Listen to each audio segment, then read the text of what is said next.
I'm not even quite sure how to introduce our first guest, since he's the multi-hyphenate of multi-hyphenates, which if you want to steal that phrase, Anthony, you're welcome to do so.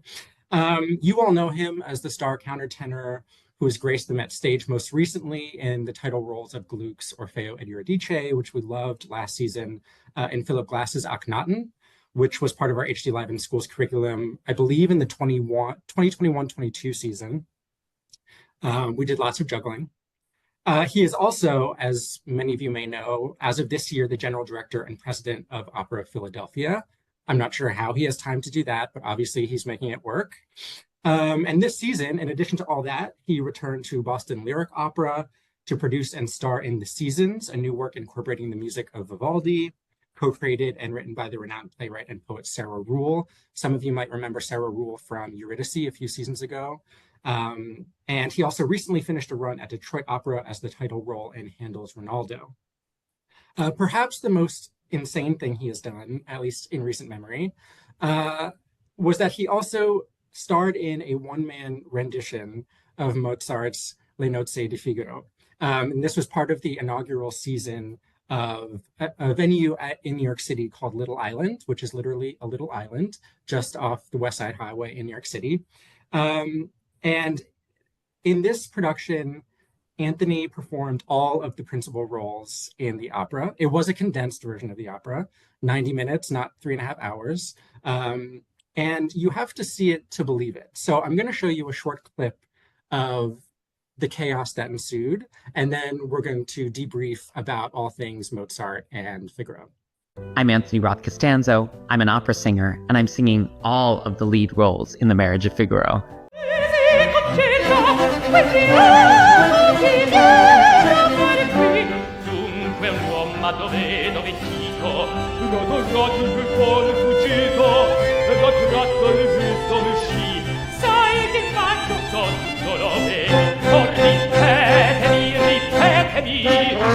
Un uomo da balcone in giardino giardino. Ma signore, se vuoi farne vero, segui pure. In volto vedesti, no, non vidi, sono lo stesso saltato di lì, sono io stesso saltato di lì. Chi voi stesso, che voi stesso, che ingegno, che stupor, da credere non posso. Come mai diventato sei grosso? Tu che dici, come mai sei ragazzo? Cherubino, maledetto, come mai? Viviamo questo ballo, tutto ti verrà. Dunque tu, salta giù, ma perché? Il timore, che timore, l'ha inchiuso, aspettando quel caro misetto, che tappe un sussurro fortuso. Voi gridaste lo scritto biglietto.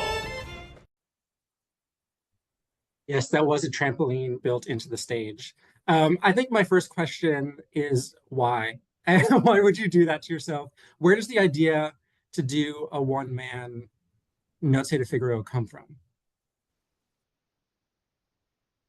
I have to unmute. Sorry. Hi, everybody. When I was little, when I started doing opera, the first one I did was in English. But when I was 17, I was asked to sing Cherubino in The Marriage of Figaro at Santa Barbara Grand Opera.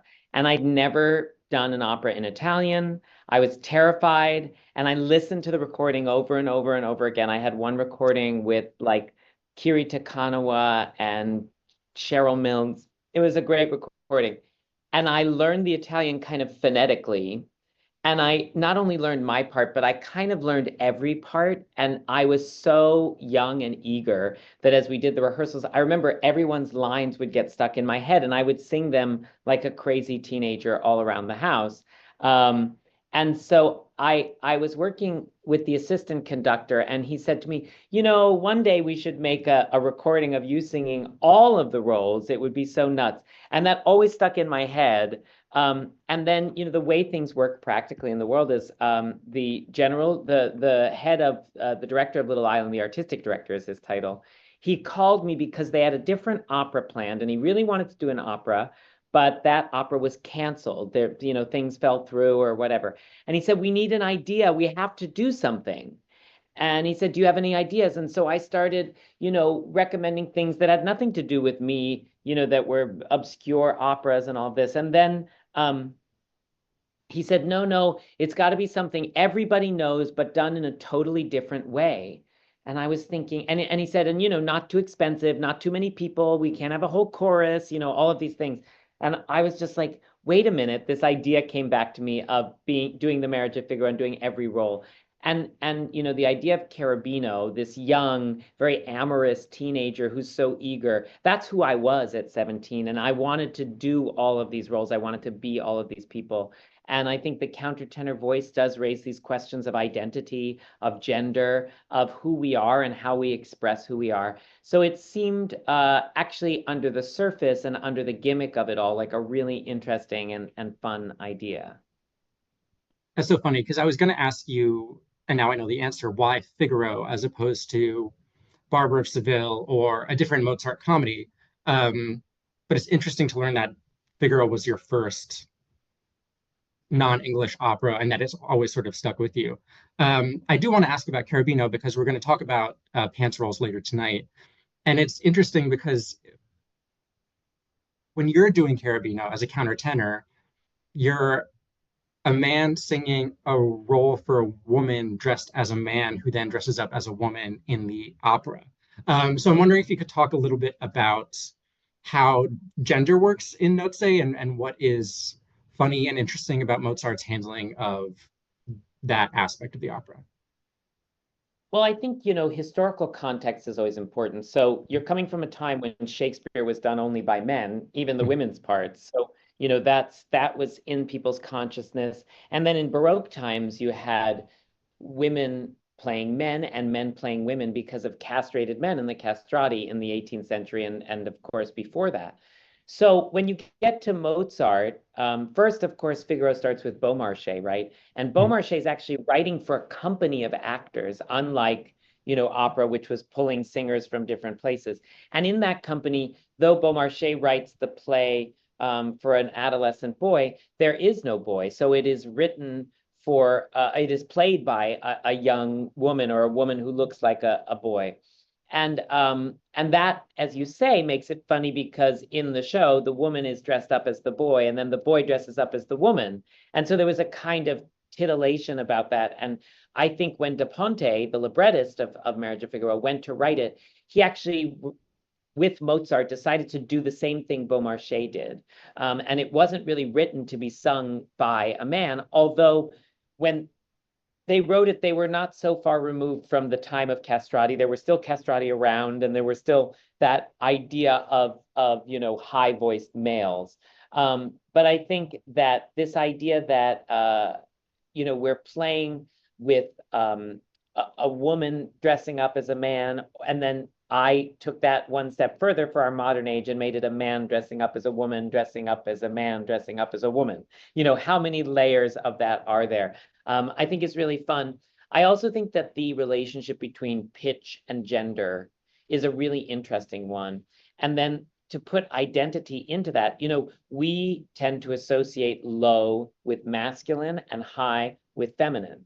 And then if you have a man who speaks high, that could denote certain things about someone's identity in the mind of the general public. And so in the Baroque era, in Mozart's time, pitch and gender were less tied together. And in fact, sometimes something very high was felt as very masculine because it had a certain power or penetration in the opera house. And sometimes something low was much more tender. I think this relationship between gender and pitch is one that's very complicated in our history, and music complicates it further. I also like to think about instrumentalists. When a violinist plays very high on their bridge and then there's a very high note, that is considered the most exciting thing they could do. So the higher the pitch gets, in a way, the more cachet it has. And then you have the power of the low voice. So subverting that and also finding out where my identity sits as Anthony Roth Costanzo. Does it sit in the high voices? If you hear me, you're used to hearing me as a countertenor. If you've heard me before and you hear me sing as a baritone, how does that change your concept of who I am? Or, as many people said, what could I have become had I taken a different road? And how would that make me a different person?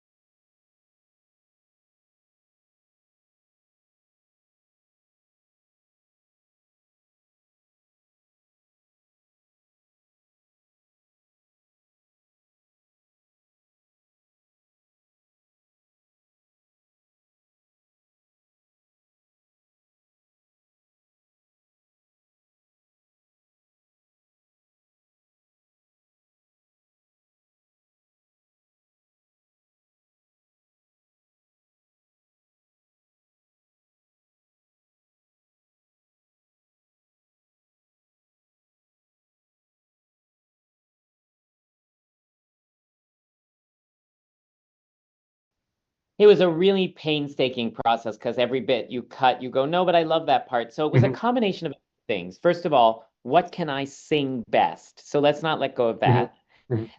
There's several subplots in Marriage of Figaro, as you probably all know. You know, there's Marcellina and Bartolo. And we thought, do we need them at all? Even though they do appear in the finales and we kept them, we don't need Marcellina's aria with, you know, even though that's a very funny scene with Susanna, we don't need that. So who can we sort of take out? And how can we keep the story? That was the other thing, is if we have to have these moments musically because we know that Anthony can sing them really well, or as well as he can, then how do we create a coherent narrative line through those musical landmarks? And what information are we missing? And then can we throw in one line of recit, or do we need two lines of recit, or do we drop that entirely? And how do we make sense of that? The other thing you can do is sometimes you can tell the story in nonverbal ways. So we would show attraction between characters without an entire aria or an entire recit of 5 minutes, but rather in just showing that they were attracted to each other. And then that plot point was told. So we had to sort of make a new flight plan through the narrative and make sure that we were telling a somewhat coherent story.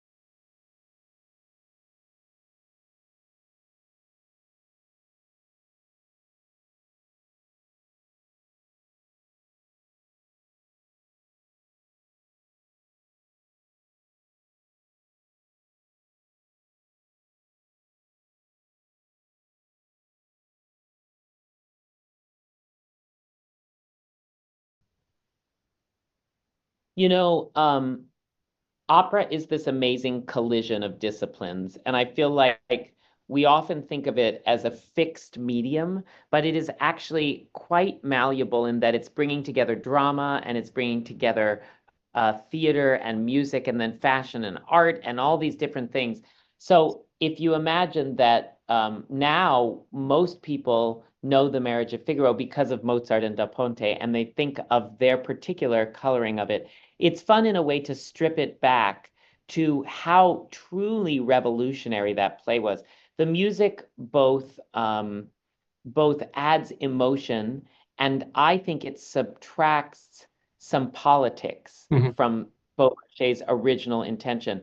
This is a play about class ultimately, and Beaumarchais was writing that in a time when he was making a serious statement where Figaro and Susanna, the servants, are actually the smart people, are actually not the buffoons like the Count, and not the sort of even though we like the Countess very much, I think she is kind of incapacitated by her, general ennui and malaise and for various things. So, I think you've got these incredibly competent, smart people. And that was a huge political statement. And so to return to that and look at the way that the music can augment emotion, that the music can blunt some of the message for it to be delivered in a different way, that how it makes things universal and what and how it changes perception, I think was a really interesting device that we came up with. And also, just on a practical level, not only was I on stage for 2 hours, but I was phonating for 2 hours, which I've never done before. I mean, in all registers,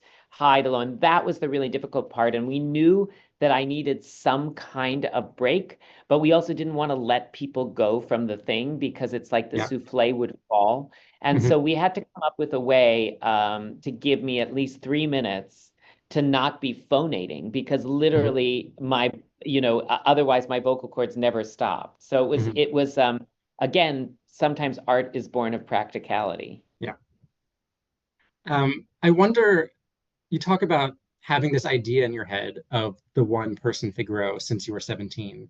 When you actually get to doing it, do you have a different understanding of the opera now, or did you learn something about Figaro that you didn't know previously, even though you obviously knew the opera well and knew all the parts, at least from memory? Like, is there an experience of performing all of those parts together at the same time that reveals something about the work you didn't notice before? Or was it like, oh no, I know all of this? These are such great questions, Nick. Thank you for your questions. I remember this moment in an early rehearsal that makes me smile to think about it. So we had this group of actors who had never done opera. They were real like actors, and they were playing all the characters and lip syncing. And the first thing we did was like what you would do if you were doing a play. We did a table read where we sat around and read the libretto. And either I read various parts or they read other parts. But to actually read the libretto and see what was funny before we even added the music, and then be like, wait a minute, what's happening? And then they would ask me, I don't understand. He gave the letter to her, and then she saw the letter, and which letter is this? And so we were going through it, And and who I loses realized, the pin? And it's like, what's going? Yeah. yeah, and I realized like I know nothing about Figaro, and we spent days trying to be like, wait. If she saw the letter, that we did all this, and then we added the music, and they were so elated by the time we added the music because they'd been so inside the story to hear how Mozart actually envisioned this whole play that they'd spent learning. So it was like a complete rediscovery of the opera through these other people's eyes. And in my opinion, that's why we do these kinds of collaborations, because it helps us understand this art form. It helps us rediscover it. And for me, being an aficionado, I need to see it through the eyes of people who don't know it as well as me in order to understand what the future can look like, how to communicate the present state of that art form, and how to reimagine it for our time. I have one academic question and then a couple more interesting personal questions. The academic question is, I believe that you've spent some time looking at manuscripts of some composers, Gluck, I think Handel and Mozart, and doing some amazing performances where the images of the scores are sort of projected either in front of you or behind you. Have you looked at Mozart's scores, and have you looked at the score for Figaro? And if so, what do you glean from looking at the document itself, if anything, besides just the cool experience of seeing a Mozart manuscript? Yeah, I have looked at Mozart's scores, and they're amazing for how messy they are, which I think reinforces this idea that it just came right out of him. But most impressive to me was I was looking at a score, it was actually of the Magic Flute, and there was a lot of, compared to all of these other manuscript scores I had seen, there was a lot of like grease or coffee stains on the score. And it just made me feel like he didn't take his own work that seriously in a way that was really positive. It wasn't like, this is my great art to be preserved. It was like he wrote it and there was a freedom and there was a release to that. And I think that's something that I see in so many other art forms, in so many other kinds of music, in Angela Akijo or Cecile McLaurin Salvant or some of the singers that I love. there's a release and there's a freedom and there's a real investment in the moment and the text. And when we lose that in opera, opera becomes less interesting. And when we can find it in opera, it becomes just as vibrant as rock and roll. So looking at those Mozart scores and seeing the coffee stains and understanding that that release is a part of it and that it is, of course, great masterpiece of art, but that it was not necessarily done with the greatest of, elite thinking or anything like that, made me feel like we should treat it this way. And, I loved reading the reviews of Figaro, even though singers aren't supposed to read the reviews. And there were an overwhelming number of positive reviews, and they said things like Mozart would have loved this version. And there was also a number of really negative reviews, including a really prominent one that said, this isn't opera. This is not opera. And I consider that, I always look at these positive and negative reviews and take them in balance and with a grain of salt. But I considered that very prominent review that said, this isn't opera, and it isn't any good, by the way. I considered that a kind of gatekeeping. And I don't want opera to be gatekept. That's my personal opinion on it. I want it to be released from its cages so that it can connect with people. And then the gate-kept version of it should still exist, and we can bring people to that version of it and enjoy that version of it. But we can't keep it only as that. Otherwise, it can't connect to everyone. And I remember, I like that comment that Mozart would have liked this. And it reminds me that right after I saw your production of Figaro, I think you said you hoped that seeing it was like seeing Figaro in Mozart's time, that this is something maybe close to what Mozart's contemporaries would have felt or would have experienced when they saw Figaro premiere. Could you talk a little bit more about what you mean by that? Yeah, I feel like opera in the 18th century and the 17th century, but especially I'd spend a lot of time in the 18th century, opera was the Netflix. And the reason that it's so long is because people wanted to go in the same way we want to binge our White Lotus episodes if we've saved them up. Like they wanted to have 2 hours or 3 hours or 4 hours where they could just sit. What else were they doing? Sitting at home with a candle and, if they were lucky, reading. So, if you imagine it in that context, they were following every curve of that story in the way we follow our White Lotus episode and every curve of that story. And then we talk about it and then we laugh about it. And so the idea that we would go to the opera without knowing much about it, not pay very much attention to the story, not be invested in it, not laugh that much at it, even though it's quite funny, is a disappointment when I think in Mozart's time, the way I imagine it, people thought this was ridiculous. They'd never seen it before. They thought it was hilarious. And so to see this take on it and to hear in 17 performances, night after night, to feel like I was all of a sudden a stand-up comic and hearing people laughing hysterically at various things happening was very gratifying because it felt like, well, I don't know that we can get there in a traditional production of Marriage of Figaro, but it's fun to imagine that the material does that. And my favorite, favorite, favorite moment, there's the great moment in the Marriage of Figaro where Cherubino goes into the closet and is locked in, and the Count comes in, and everyone's all worried, but somehow there's this switcheroo that happens when the Count isn't there, and it's Susanna. And he opens the closet fully expecting it to be Cherubino, and Susanna walks out. And he says, Susanna, and the Countess doesn't know what happened, and she says, Susanna? And it's this very funny moment. But when we would play that in Little Island, we had set up all of this ridiculous stuff that had, to do with the production more than the opera. But that moment and several others like it was just pure Mozart. There wasn't anything. We just had someone step out of the closet and the two people said the word Susanna. And it got such a big laugh every night. And I, from an audience that knew nothing about opera, and I was like, hey, we're doing it. Like that's what that was intended to do. And that was very exciting to me. I have two questions before we let you return to everything you have to do. One is, what is your favorite moment in Figaro? And specifically your favorite moment to perform? You maybe just said it, but your favorite moment to perform in this production. And if you were, we've done a lot of educational community outreach work with you, done a lot of work with students. If you were in front of a classroom of middle schoolers, what is the moment in Figaro that you would say, like, you have to sink your teeth into this? My favorite moment